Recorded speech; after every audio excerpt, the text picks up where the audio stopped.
Tonight on CitrusTV Investigates, President Trump's immigration crackdown continues in central New York. The families of those deported in the Cato ICE raids speak out amidst their ongoing battles in court. I want everybody's families to be happy again. They don't deserve this. And hope, how a New York pastor is leading his church with relentless faith, while his congregation prays for their families to be reunited. Our faith, it keeps us going. And that's, I think that's the source of our strength as a ministry. Plus, local schools publish protocols for ICE visits. One superintendent's message to fellow educators as he positions himself as the first line of defense for students at risk. So if ICE showed up at one of our buildings, really the first thing we're doing is making sure I'm involved.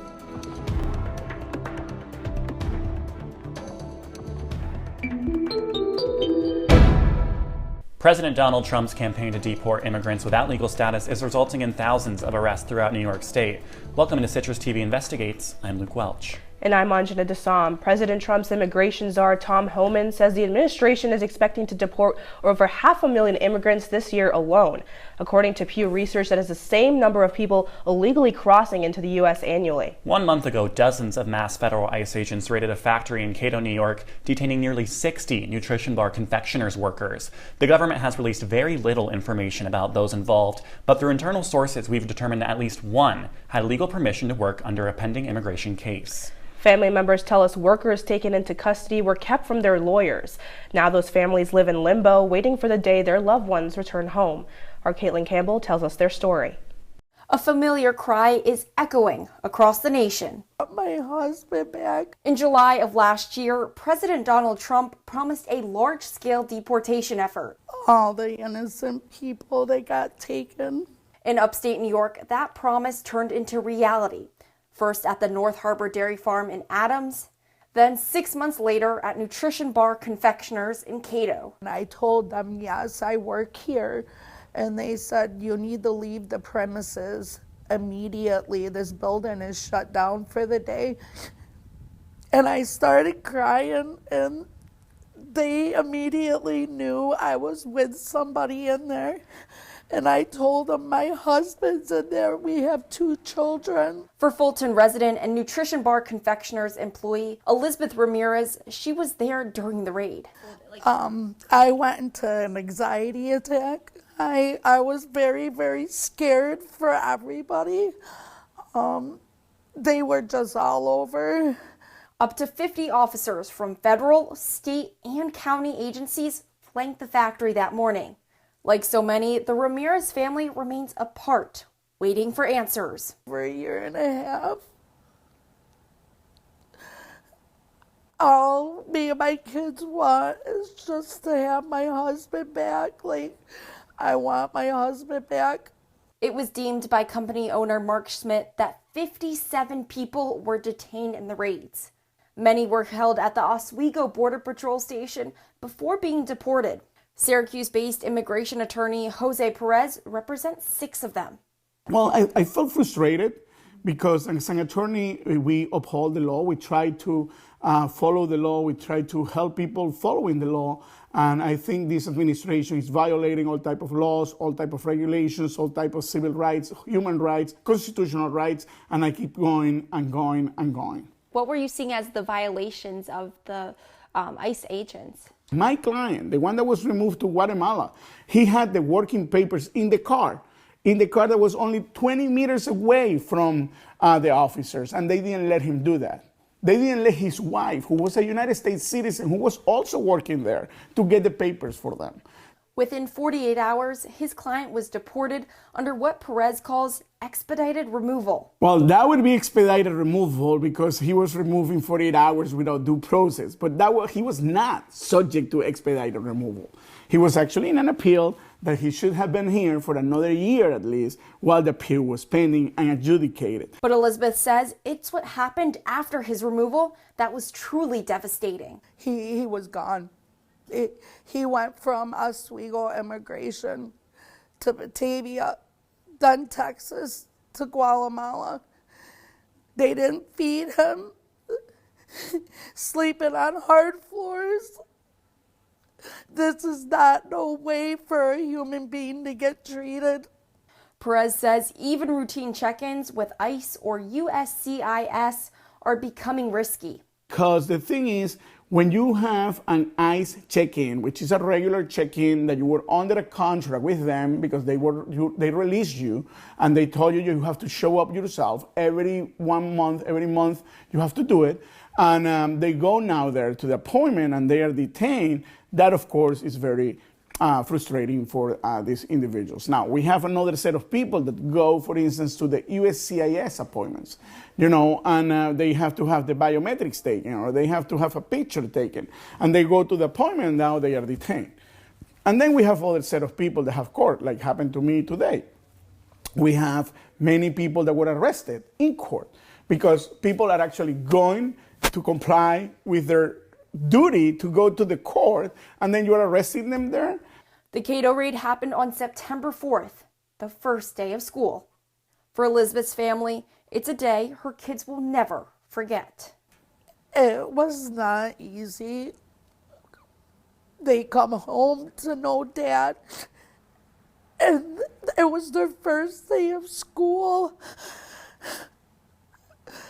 My children, I explained to them that their dad got arrested, but he didn't do nothing wrong. He's not a criminal, but they didn't know that my husband actually got sent to Guatemala. The I-Team spoke with retired Fulton and Oswego Border Patrol officer John McEachin.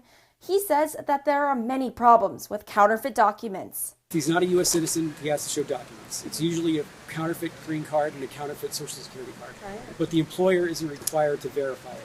That's what E-Verify is for. But farmers and most businesses aren't required to use it. So the employer, after his people get arrested, might say he had documents.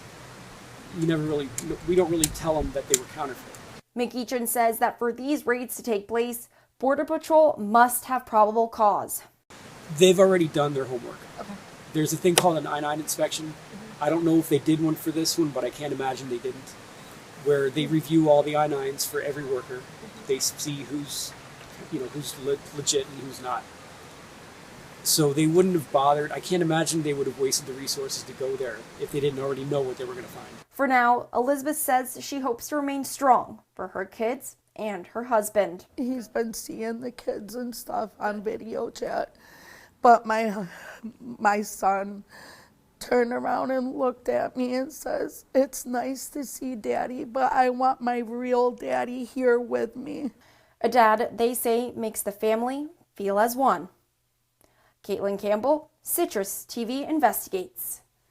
Just south of Cato in the Finger Lakes region, Paul Reynoso is a pastor who sees his ministry as a sanctuary for the families of at least 8 parishioners taken into custody on September 4th.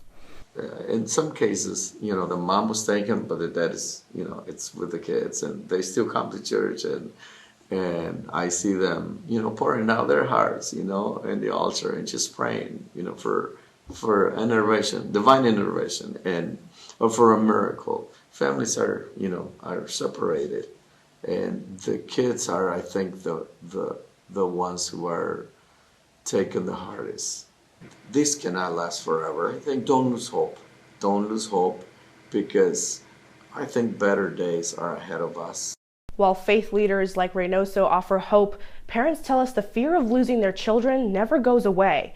In January, the Trump administration rescinded a policy that largely prohibited ICE from conducting operations in schools, house of worship, and hospitals.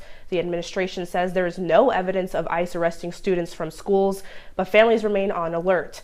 Maura Vaughn sits down with one parent preparing for the unthinkable. It will be 10 years in December. For Holly Pratt, adopting her daughter Cece from China and building a life together in the U.S. was an easy decision. She's also known for great hugs and making people smile. She wanted to give Cece the chance to grow up as an American kid, and while most kids carry school supplies in their backpacks, Cece carries her passport. We do worry if someone were to come up to her and say, essentially, I have the authority to tell you that you don't belong here, you don't look right. Then she can pull out that paperwork. What happens when I'm not around to protect her? And I feel very protective. Holly says Cece's not the only adopted child in their neighborhood carrying documentation after the Trump administration rolled back sensitive location protections covering schools. We have parents who used to walk their kids to school and don't want to do that anymore. As Holly prepares to protect her daughter for the possibility of separation, some families were met with that reality as the school year began in Fulton.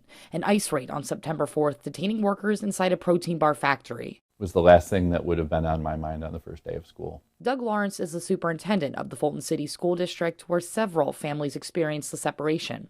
Is there conversations about any protocol in the event an ICE agent were to approach your school? What have those conversations looked like in plans for right now? So we do have protocols in place. If this were to happen again in the future, we had protocols in place to begin with. Lawrence told me that he acts as the final barrier between schools and immigration custom enforcement officers for the district's protocol. So if ICE showed up at one of our buildings, really the first thing we're doing is making sure I'm involved. He adds that even if the ICE officer comes to the school with a signed warrant from a New York judge, they will not be allowed inside until he is present. In updated guidelines from the Attorney General's office in 2025, James's office suggests families add emergency contacts outside of relatives in case a family member is detained or deported. So the day that this happened, we really had no heads up. If it weren't for one of our parents reaching out to us, we would have been sending home elementary age students to an empty home. The Syracuse City School District follows similar protocol in the event of an ICE encounter. The first bullet point stating that students should maintain updated emergency contacts, including secondary contacts. Another bullet point, schools cannot disclose student immigration status without parental consent. Further down the page, emphasizing that this is not something the staff should deal with first, but the superintendent. The Department of Homeland Security says ICE is not conducting enforcement operations at or raiding schools. ICE is not going to schools to make up arrests of children. So we're trying to keep things as normal as possible here. Do you have any sort of message you would want to give to Central New York, other superintendents, about why you're choosing to speak on this today? I think it's easy to not get involved initially when it's not impacting your community. We all go into this business hopefully because we care about kids, we care about our students. As a parent and a professor, Holly says she feels that same need to protect children in schools. And as an educator, I do have pretty strong feelings that if we're not in this together, why are we here at all? Maura Vaughn for CitrusTV Investigates. Straight ahead on CitrusTV Investigates, a third-generation dairy farmer desperate for foreign labor, how mass deportations are threatening his livelihood, and the agriculture industry at large. Some of them have been here long enough that there's no longer a home, back home. This is their home.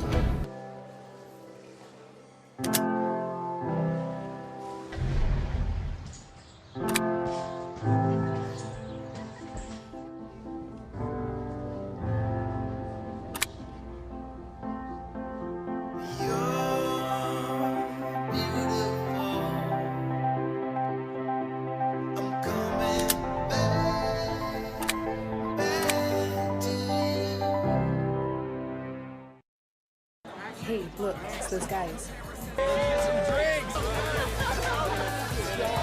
Are you good to drive? I'm fine. How many did you have? I should be fine. You should be. Go and step out of the vehicle for me. See ya, buddy. Good luck.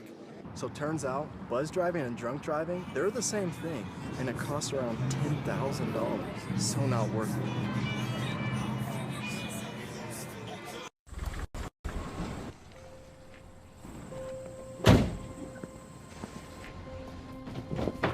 Dad, they took over my bedroom. Come on, come on. Okay, Dad. 1, 2, 3. Dad!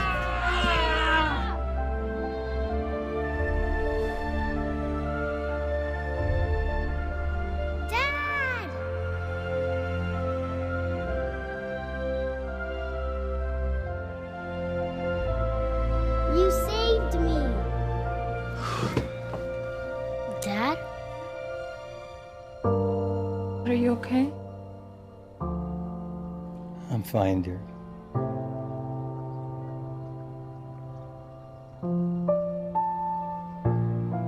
Your hero needs you now, and AARP is here to help. Find the care guides you need at aarp.org/caregiving.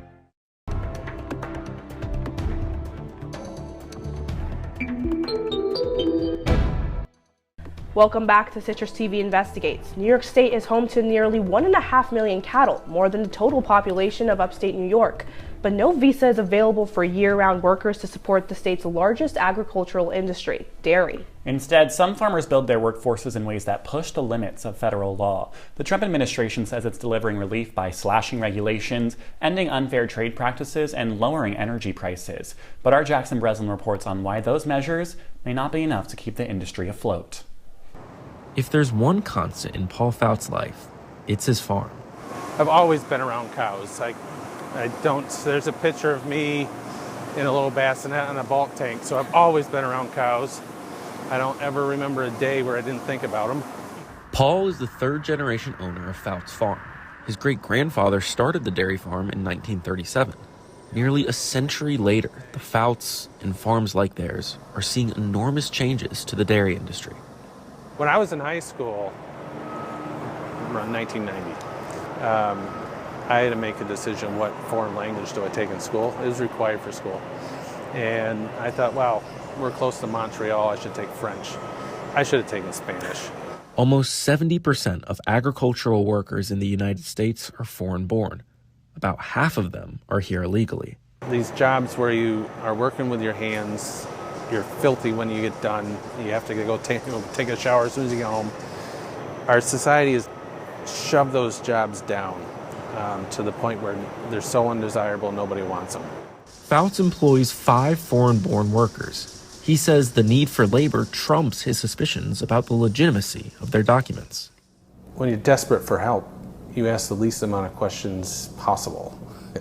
And that's just the reality of the world we're in.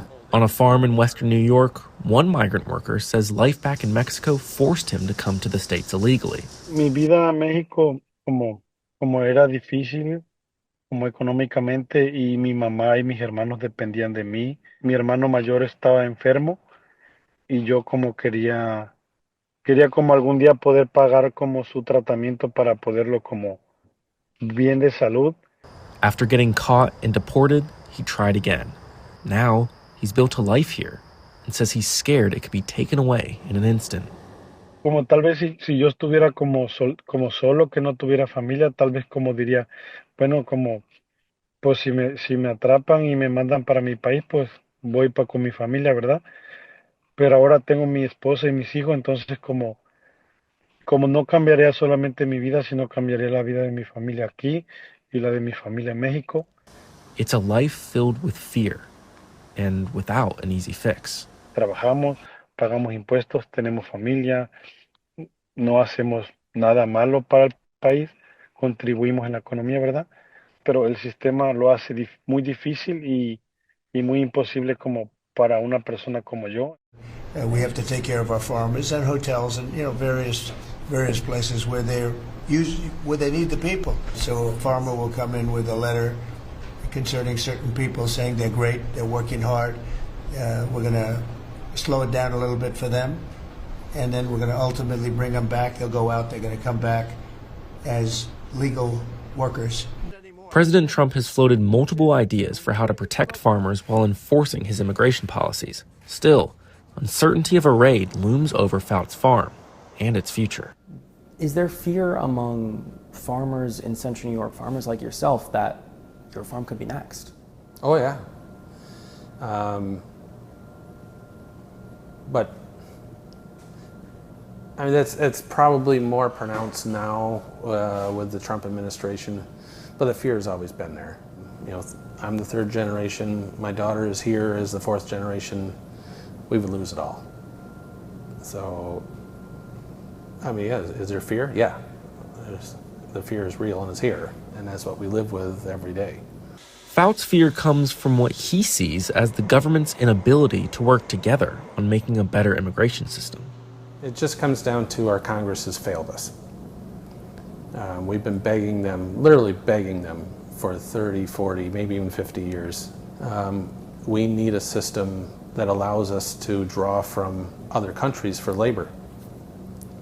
And that system doesn't exist. And the longer they delay, the harder it's going to be to get a system. And it's just our Congress has failed us. and I don't know what to do about it. It's a situation growing bleaker as the divide in Washington deepens. The political climate is just keeping people from coming to the table and talking it out. There's no debating Fouts. Without foreign labor, his farm wouldn't be able to operate. Creo que en todo el mundo podemos vivir sin mecánicos, sin ingenieros, sin arquitectos, ¿verdad? Pero no podemos vivir sin comida, entonces creo que somos la parte más esencial del país. For 3 generations, Fouts Farm has stood tall. The years have weathered the silos, and the demographic of workers has changed. But the character of the workers never has. For the people that you know and the people that you work with, what separates them from any other hardworking American other than the fact that they may not have the right papers? Nothing. And they're people. They may not speak our language. They certainly don't look like me, but they are people. The backbone of the agriculture industry being pushed to its breaking point. In Central New York, Jackson Breslin, CitrusTV Investigates. Over the past 10 years, the Office of Homeland Security reports the U.S. taking in nearly 500,000 refugees. That's roughly equal to the population of Onondaga County. In 2024, nearly 8,000 refugees and special immigrant visa holders resettled here in upstate New York. The county accounts for 30%, leading the state in arrivals. On Syracuse's north side, one store owner fled violence in the Democratic Republic of Congo. With his village destroyed and community torn apart, 20 years later, he's still navigating a foreign country. Sigourney Bell takes us inside his shop, a symbol of perseverance in a time of uncertainty. In 2024, a total of 7,000 refugees resettled here in upstate New York. Just over 1,000 of those refugees are displaced persons from the Democratic Republic of Congo, according to New York State's Office of Temporary and Disability Service. I sat down with Congo refugee Oliver, a now African store owner in Syracuse's north side. He shared his journey to America, his adversity, and his unique perspective on U.S. immigration. When I came in America, I didn't decide to come in the north side. I didn't decide to come in New York. I was living in a refugee camp in a country called Burundi. I started process as other refugee. So they decided for me. I don't know who decided.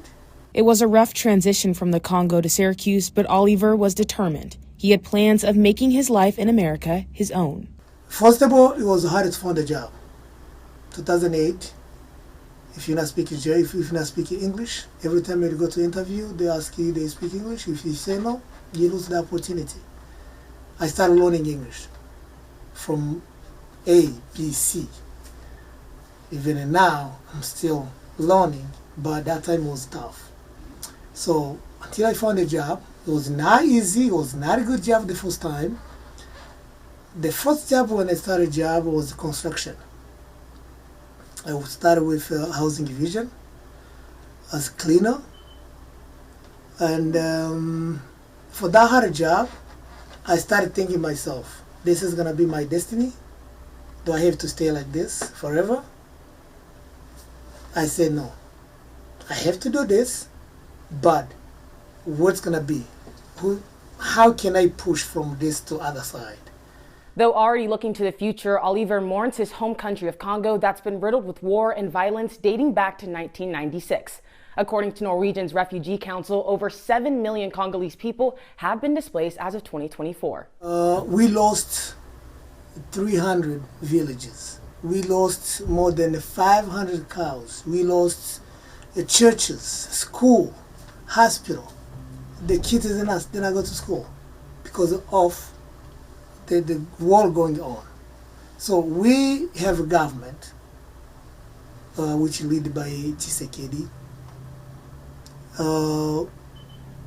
We not understand as Congolese how we suffering about with this issue in our country. We are here. We still love where we came from. We are Congolese, even we are citizens, but we have original. We work here, we support the country, U.S., we love it, we are here, our kids study here, our kids, they do something to support the government, ourselves, I pay taxes. we ask the government to support us to bring peace. Oliver details that supporting America through his business is something he deems as very important to him, especially as a refugee. In the country, you have to contribute to support the government. The Trump administration is not a problem for us. So if you look, Trump administration very much, they want people to success. I have business. I wish my community, I wish my immigrant, I wish even other people, if they can be able to do something themselves.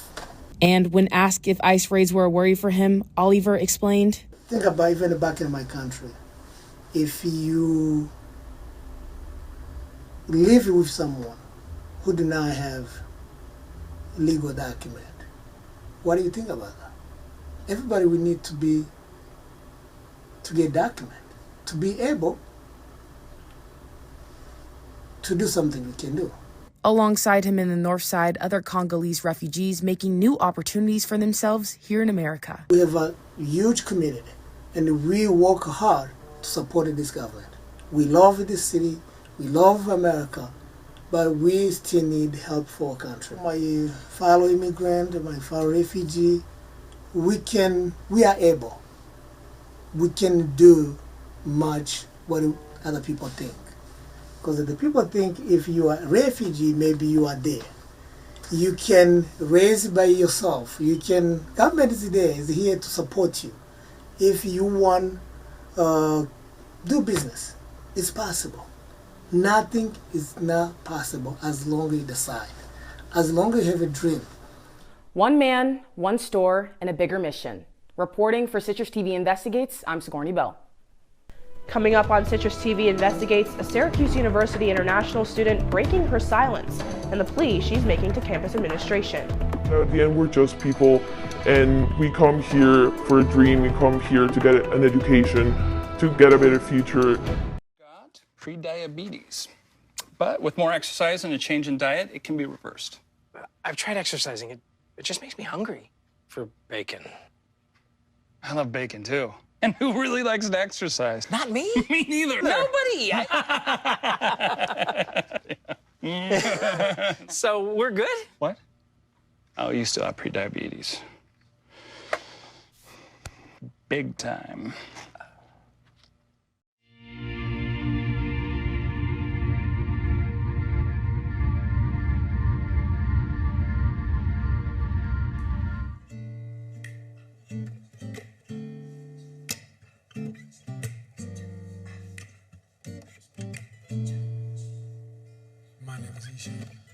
Hi, my name is Sadie Miller. My name is Luke Brady. I go by St. Luke.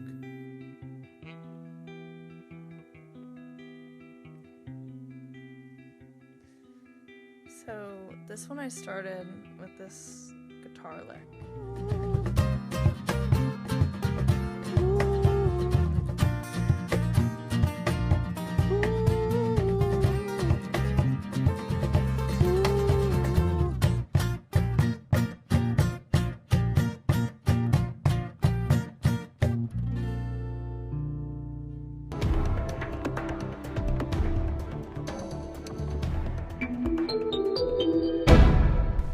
From January to April, the U.S. State Department revoked more than 6,000 student visas. The Trump administration says between 200 and 300 were pulled under the Immigration and Nationality Act for support of terrorism from foreign-born individuals. Last April, 3 Syracuse University students had their visas revoked, 2 had them restored, but none were given an explanation. This year, a third of the staff at the university's Center for International Services did not return for the fall semester. International students make up around 20% of the student body. Our Lauren Holdmeyer sits down with one student, breaking her silence. My friends and I, we are afraid to speak. I feel like we don't have a voice. What was that process for you like when you were applying and moving here, and then how has it morphed over the last 4 years that you've been here? Yes, so I can definitely say that my experience coming to the US has been very different in the past 4 years. In the last 2 years, we have seen a lot of hate towards the Latino community, and immigrants just in general in the Trump administration. So I definitely feel a change in the atmosphere at Syracuse University, not just by students, but just in general, going on the news, seeing what's going on. Something that has really impacted me is the way that all the news that's going on in the world has impacted my friends who are also immigrants. So I'll be in class and I'll just look through news that's going on, and then I'm just thinking to myself, how can I pay attention to the class when this is going on? And in a way, I feel like people around me it's not affecting them in a way that it's affecting me personally. You mentioned, obviously taking some steps on social media to more protect yourself, and maybe not being as outspoken in classes. Is there anything else specific that you feel you've had to do within the last 6-9 months to a year that you haven't necessarily had to do in the past as a student? When it comes to, I used to be very politically outspoken on my Instagram, or just regarding sharing my opinion, or just liking posts that I agree on. And it has been very hard to be silent in those moments just to protect myself. And yeah, just really, I hope that my friends understand that it's because I'm not allowed to say anything, but that I care when it comes to certain situations. And saying that you're not allowed to say anything, what do you mean by that? When I say I'm not allowed, I say it out of fear, because it is very uncertain what can get you your citizenship. Well, I don't have a citizenship, but what can get your visa status taken away, because we have seen on the news that it's been really random, so people are really scared, and we're taking very extra measures.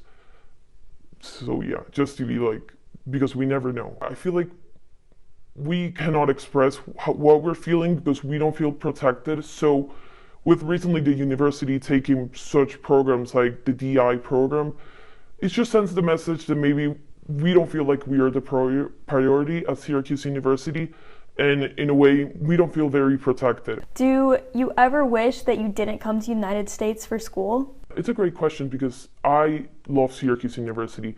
They have an awesome program, and I have met such amazing professors and so amazing people that in a way it feels that the hate comes more from the online community that you never see, more than a person that I have encountered, which I feel like I'm very lucky about that.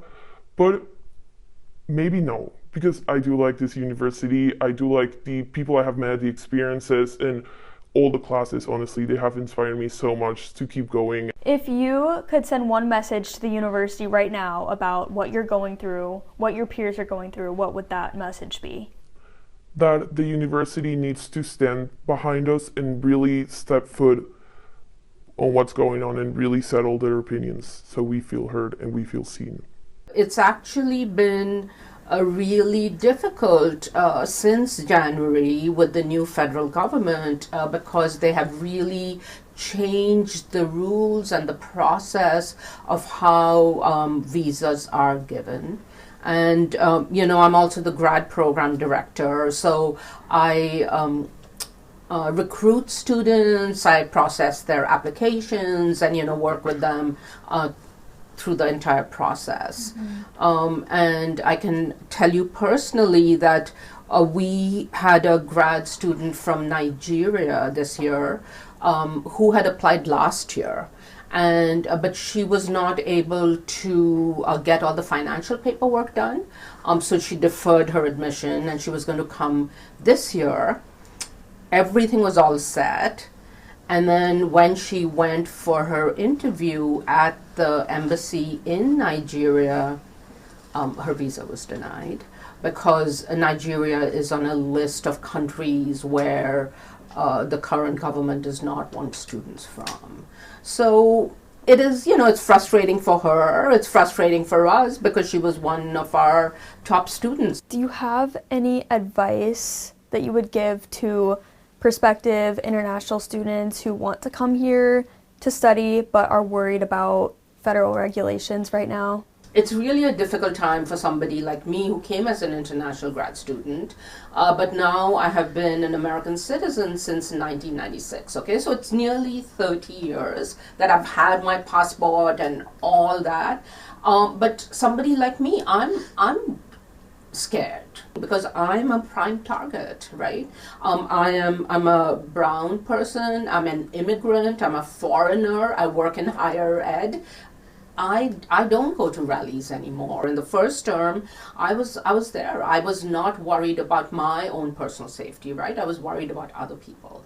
But now people like me have become the target. So my advice for international students is stay strong, don't give up hope. I hate to say it, but I think there are other parts of the world that are going to be more welcoming. So how have you kind of seen, the whole online social media, the world is at your fingertips type of mindset? How has that affected, students who are worried about their identities right now? These are really troubled times, and for us to be sitting at the Newhouse School where we value freedom of speech and academic freedom, we have the First Amendment on our building, right? I mean, with all these things going on, there's such a chilling effect in anything we say or do. Right. And I understand we're trying to be safe, but then so many stories are not getting told. Under DACA, which started in 2012, Dreamers are children who immigrated to the U.S. before turning 16 who cannot be deported barring committing a felony. One organization, Dream.us, has helped thousands of undocumented high school students who may not qualify for national or state scholarships due to their status access higher education.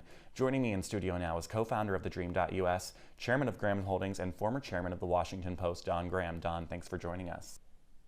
Thank you, Luke. I'm happy to be on the program with you. For over a decade now, your organization, you helped lead, the Dream.us, has been helping undocumented students access higher education, offering scholarships nearing $350 million. Could you describe how your organization came to be? I got asked in the late 1990s if I would chair a scholarship fund, not at that time for undocumented students, but for all the public and charter school students in Washington, D.C., who are disproportionately quite low income. DC students have a particular obstacle because we are not a state, so there isn't an in-state network of colleges for them to consider. Looking around the city, almost everybody had gone up in college participation except for one group. This was the children of undocumented immigrants. They explained to me that when the college counselor came to talk to their class, if it was in a low-income school, the college counselor would say, look, all of you can go to college. You all get a Pell Grant. Everybody listening knows what that is. You all get some state aid, and you can all borrow. But to the undocumented student, that college counselor would have to say, you don't get any of that.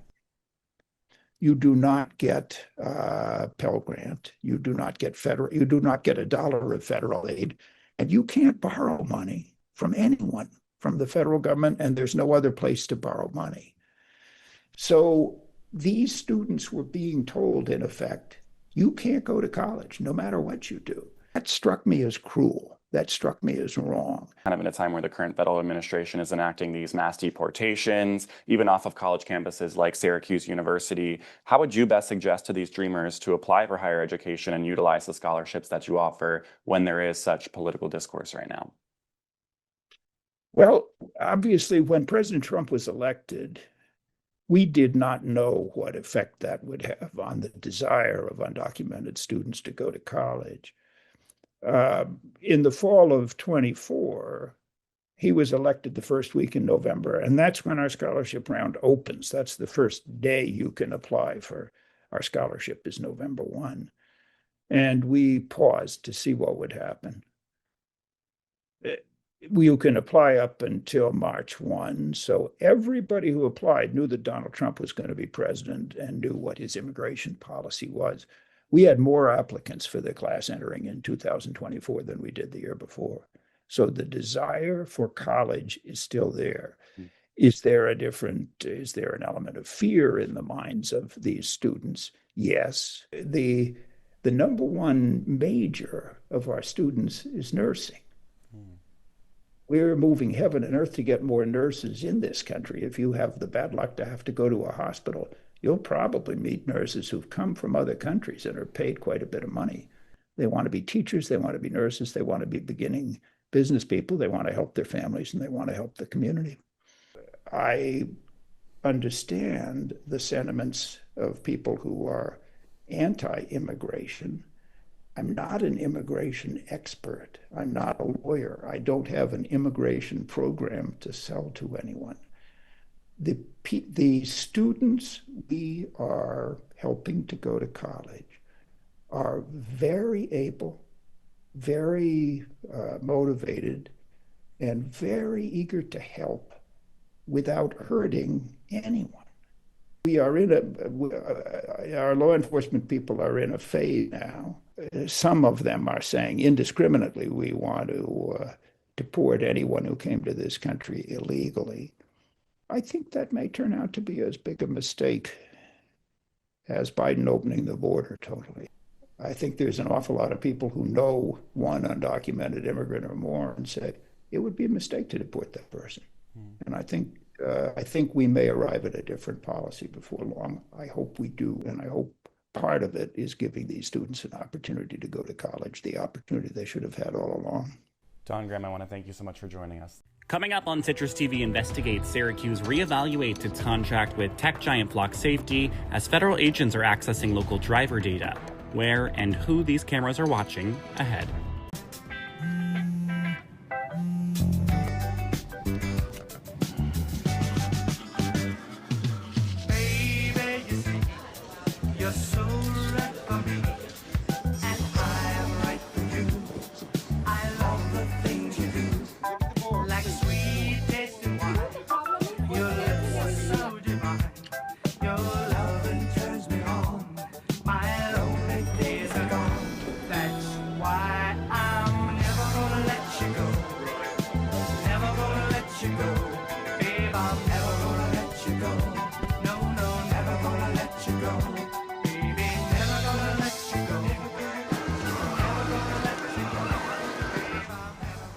Here you go.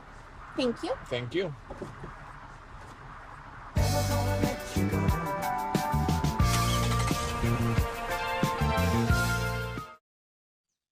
Jason, let's go see your room.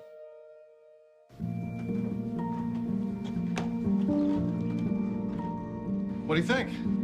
We kept it a little spare, so you can decorate it how you like.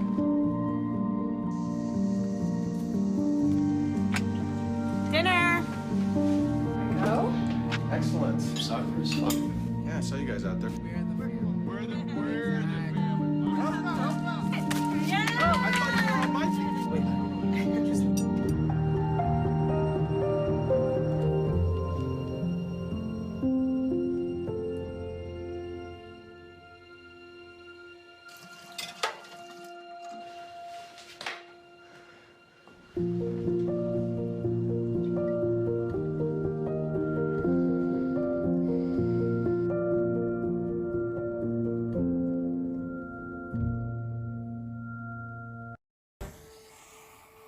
Dad?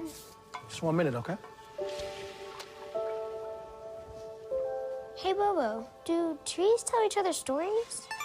I'm sorry. I'm afraid I don't know that. Hey, why don't we go find out?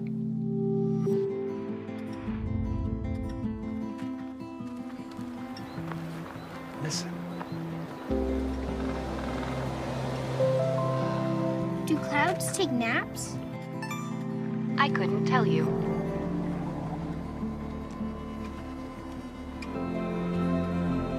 Can birds draw pictures? I don't have an answer for that. Dad, do stars visit their friends? Look!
Welcome back to CitrusTV Investigates. Since 2020, ICE is now nearing $5 billion spent on immigration and border surveillance technology.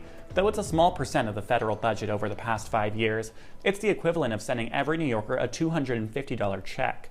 As other cities rethink contracts with surveillance technology manufacturer Flock Safety, privacy and civil rights experts are calling on the Syracuse Police Department to terminate its partnership. In September, Syracuse University began installing a total of 8 cameras here on campus. Our Olivia Rodriguez spoke with Flock, learning how the data is used and who could be at risk. Driving around the city the past few weeks, you may have noticed something new. On street corners, road stops, and even here on campus. These new installations are ALPR cameras, which stands for Automated License Plate Reader. Now, these cameras capture license plates of passing cars and compile them into a national database. The camera's parent company, Flock, has had cameras installed across the country. And while the technology is still in its infancy, high school professor Jun Park says that they serve as a possible privacy concern. Let's say a car is stolen, right? And then this technology fortunately captured where the car is located, right? And then the police are actually contacted and asked our DPS, okay, please share this Flock record. What about our privacy? What about our pattern of life tracking? Okay, and then what if somebody actually compromised the system? Now, Associate VP of DPS Michael Bunker released a statement about the new cameras saying, quote, "License plate reader technology gives our team another valuable tool to respond quickly and effectively when crimes occur. It allows us the ability to identify threats in real time and share that information with our local law enforcement partners. This collaboration strengthens our ability to keep the campus community safe." But concerns with ALPR cameras go beyond regular privacy concerns. The ACLU reported on Flock's new AI algorithm that identifies a person's movements as, quote, "suspicious." But the metric of what constitutes suspicious activity isn't clear. Flock's new pilot program, Nova, is designed to collect personal information to supplement data obtained through Flock's license plate readers.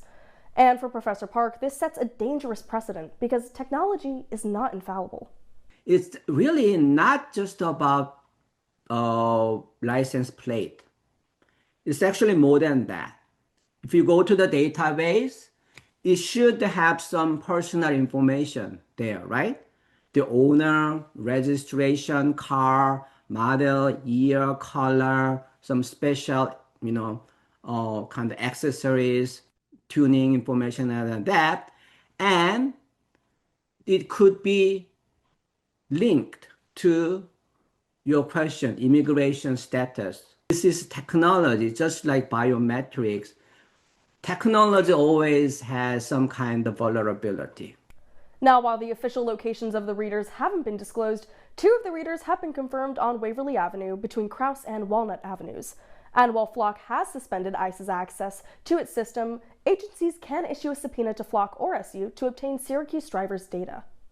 The Central Current also reported that since July, police around the country have searched Syracuse's Flock database nearly 4.4 million times, with over 6,000 law enforcement agencies having access to our city's data. And the Central Current reports that just over 2,000 of those searches were labeled as immigration-related. As of now, data is stored for 30 days in Flock's system, but that data can and has been taken. I think legally, if they are requested by, say, Homeland Security, I think they have to cooperate. That's for the purpose of national security or eventually the campus security. But if they have a good reason in some exceptional cases, no, we cannot, disclose at this time because of the reasons we have XYZ. As of now, Flock has removed national data sharing features after the SPD requested that Flock not share its information outside of New York. Professor Park says that despite Congress opening an investigation into the company's surveillance practices, surveillance technology isn't going anywhere. The question isn't if it's here to stay, it's how cities can petition for more transparency and lower data retention rates. For CitrusTV Investigates, I'm Olivia Rodriguez. Syracuse serves as what many call a sanctuary city. While the term is broadly scrutinized, the work continues from organizations like Catholic Charities, Interfaith Works, Northside Learning Center, and RISE. Last year, Onondaga County announced a grant investing in 5 of those organizations who work closely with youth in the refugee community. Still, homelessness and housing shortages climb nationally, especially impacting immigrants here in central New York. The market can't keep up. Lucy Schaefer joins us to break down the data and the solutions. Central New York is facing a severe housing shortage. As of 2024, only 588 houses were built in the Onondaga community. To meet future demands, the community needs to build around 2,000 new homes annually. This is impacting low-income families, including many immigrant families. In the U.S., almost 9 in 10 immigrant families are renters. New York Governor Kathy Hochul back in May announced a new home ownership proposal to make housing more affordable that will go into effect in 2026. Know that there is a home waiting for them. And we're going to build 30,000 new homes in this area over the next decade, and we're just started. Just since I've been in office, $76 million already in grant programs and award for Syracuse. This includes around $500 million in state funding that will help communities like Syracuse, who will receive around $100 million. Now, Syracuse was once considered a sanctuary city by former Mayor Stephanie Miner back in 2017. This meaning the city aims to protect the safety of all residents and connect them with necessary resources regardless of their immigration status. This made it easier for immigrant families to resettle, but the demand for housing was not able to catch up. This led to local emergency orders. Onondaga County Executive Ryan McMahon issued an emergency order in October, which stated this attempt to relocate immigrants left local cities such as Syracuse unprepared to deal with the influx.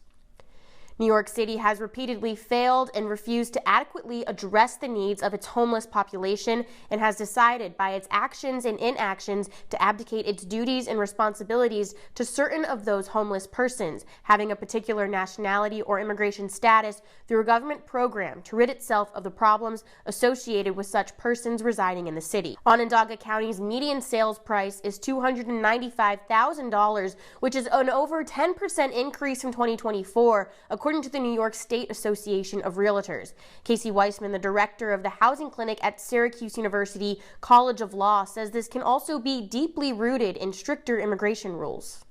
The stricter immigration enforcement shrinks the construction workforce, which often relies on a lot of undocumented folks to do the construction. And so when you shrink that construction workforce, that slows down residential development, again, constrains housing supply and drives up prices and worsens the affordability crisis. Central New York continues to welcome new residents. Experts say the housing market will keep feeling the ripple effects. Reporting for Citrus TV, I'm Lucy Schaefer.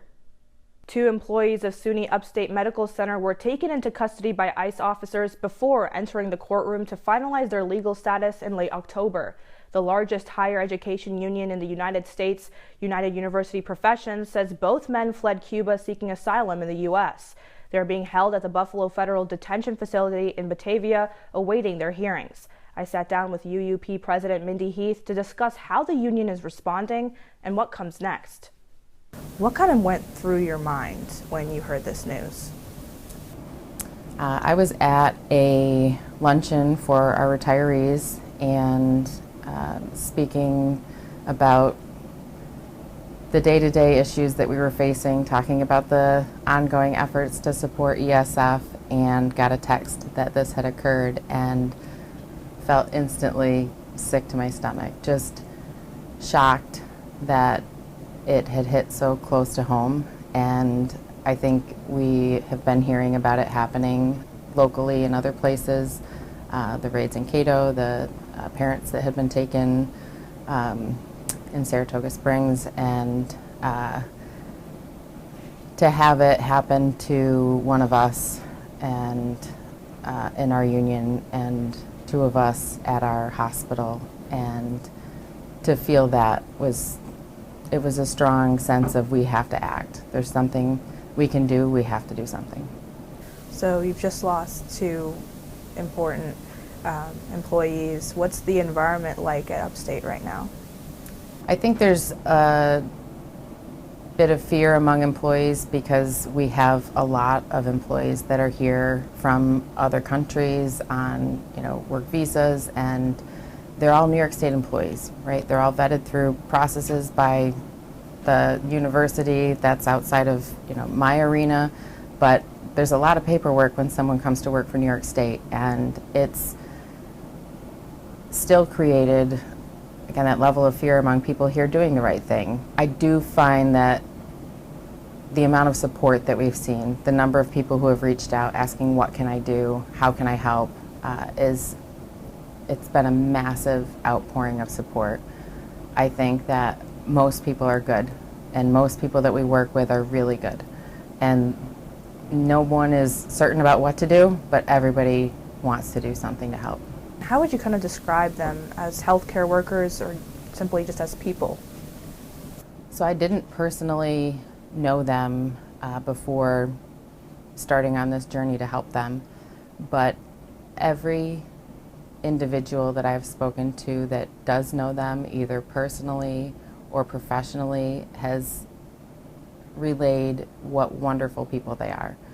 And to know that they're a part of this bigger community, that they've made a home here, they're hard workers, they work many hours doing difficult jobs we have a hard time filling, there's many open positions in this area where we have workers working extra hours so that when you come to the hospital you have a clean and safe place to be cared for.